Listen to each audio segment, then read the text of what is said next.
दो पॉइंट्स पे factually wrong है सुधांशु जी। एक सेकंड, 2 पॉइंट्स पे फैक्चुअली रॉन्ग है सुधांशु जी। मनीष सिसोदिया जी के लॉकर में वास्तविक तौर में उनके बेटे का झुनझुना मिला। तो रुको जरा, सबर करो, बोला धक्का मुक्की मिला था। आप सीबीआई के रिकॉर्ड। अरे भाई, अब ये दुनिया के इकलौते लोग होंगे जो लॉक। हाँ, हमने समर्थन मांगा नहीं था, पर लिया तो था ना आपने समर्थन। लिखित में मांगा था, ये फैक्चुअली इनकरेक्ट है। लिखित में मांगा था, पत्र भाजपा कांग्रेस दोनों को दिया था। लेकिन अभी I know personally, I am having that letter also. Atishi ji, चलिए तब लिखित में मांगा, आप बात तो सही है, दौड़ना तो पड़ता है, आपने दिया। लेकिन अभी तो आप बताइए, बच्चे का झुंझुना खेलने के लिए होता है या लॉकर में रखने के लिए? अच्छा, हियर में आउट।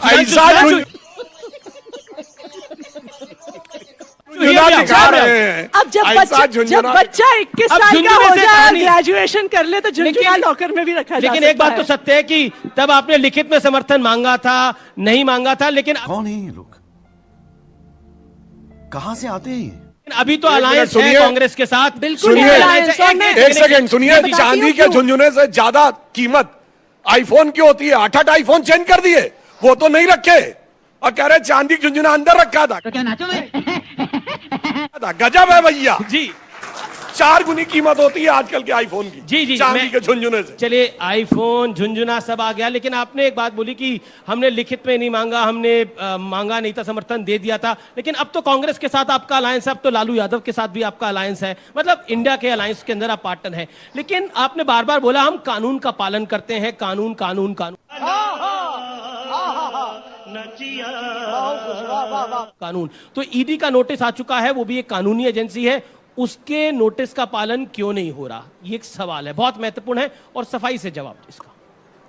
देखिए, मैं ये कहूंगी कि अगर किसी एक सरकार को और किसी एक पार्टी को अवार्ड मिल सकता ना, मोस्ट इन्वेस्टिगेटेड पार्टी, तो वो अवार्ड आम आदमी पार्टी को मिलता और दिल्ली की अरविंद केजरीवाल जी की सरकार को मिलता। जी, आप देखिए, जैसे सुधांशु जी ने कहा, मात्र 10 साल पुरानी हमारी पार्टी है, 9 साल से हम दिल्ली की सरकार में हैं। कोई ऐसा विभाग नहीं बचा है पिछले 9 सालों में जिन्हें इनकी सरकार ने इन्वेस्टिगेट नहीं किया। इन्होंने हमारे स्कूलों पे जांच कर ली, हमारी मोहल्ला क्लिनिक पे जांच कर ली, हमारे अस्पताल पे जांच कर ली, हमारे दिल्ली जल बोर्ड पे जांच कर ली, हमारी बिजली की व्यवस्था पे जांच कर ली, हर चीज पे जांच कर ली। 460 फाइलें 6 महीने तक इनकी सरकार आम आदमी पार्टी की रख के बैठी रही कि कहीं तो भ्रष्टाचार मिलेगा, कहीं तो भ्रष्टाचार मिलेगा।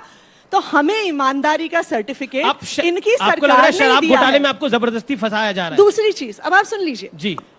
अब जो ट्रेंड चला है, अब आप अगला सवाल मुझसे ये पूछेंगे तो मैं पहले ही उसका जवाब दे देती हूं कि अगर आप इनोसेंट हैं, अगर आप ईमानदार हैं, तो फिर मनीष सिसोदिया को, संजय सिंह को बेल क्यों नहीं मिल रही है? अगला सवाल आपका ये होगा। तो मैं आपको उसकी, आप अगर देखिए, उसकी पूरी कहानी बताती हूं। आपने कभी सोचा है कि भारतीय जनता पार्टी अपने विपक्षी दलों पे सिर्फ पीएमएलए में, prevention of money laundering act, जो ईडी जिसके तहत अपने केस करती है, सिर्फ एक कानून में क्यों केस करते हैं? प्रिवेंशन ऑफ कहते हैं जी भ्रष्टाचारी हैं सब, प्रिवेंशन ऑफ करप्शन एक्ट में क्यों नहीं करते? कहते हैं जी क्रिमिनल्स हैं सब, सीआरपीसी में क्यों नहीं करते? इसलिए नहीं करते क्योंकि PMLA, prevention of money laundering act, इस देश का एकमात्र कानून है जिसमें बेल मिलने का प्रावधान लगभग असंभव है। इसलिए आज पीएमएलए यूज नहीं होता नारकोटिक्स, टेररिज्म वगैरह के लिए, जिसके लिए यह बना था।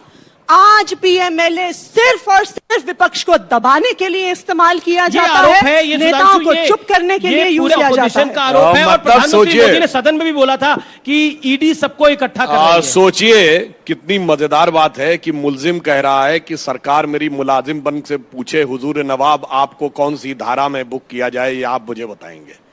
ये आप कहने का प्रयास कर रहे हैं। और दूसरा, मैं टेक्निकल बात बताता हूं, अगर इनकी बात सही है तो एक्साइज पॉलिसी विड्रॉ क्यों की?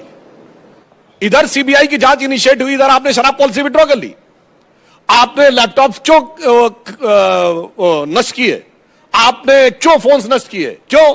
ईमेल अवेलेबल है, कंसर्न व्यक्ति को ड्राफ्ट किया है पॉलिसी का, उसने जो करेक्शन किए वो ईमेल से वापस आया है, ये पुख्ता सबूत है। और उसने जवाब दिया है बीच के व्यक्ति ने कि ये सब कुछ केजरीवाल जी की उपस्थिति में। वैसे मैं केजरीवाल जी की एक बात में तारीफ करूंगा, वो पढ़े लिखे होने की बहुत बात करते हैं ना, पढ़ा लिखा नेता होना चाहिए। केजरीवाल जी इस मामले में अद्भुत हैं, वो पढ़े हैं लिखे नहीं है।